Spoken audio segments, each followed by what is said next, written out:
how to change your Roblox account country in 2024. So what I've done is I've just logged into Roblox here, and we need to click on the gear icon in the top right.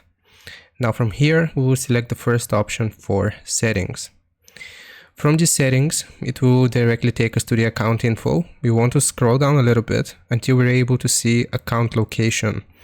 Here, if we click on the country that's currently displayed, we can change to any other country that we want.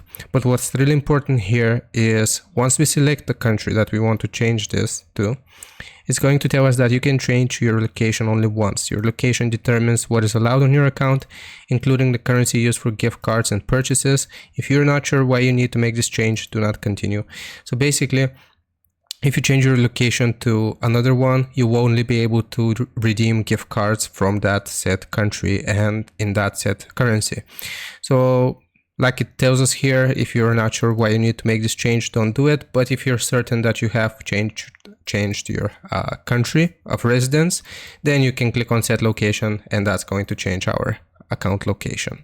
Hope this helps you out. Leave a like and sub. I'll see you next time.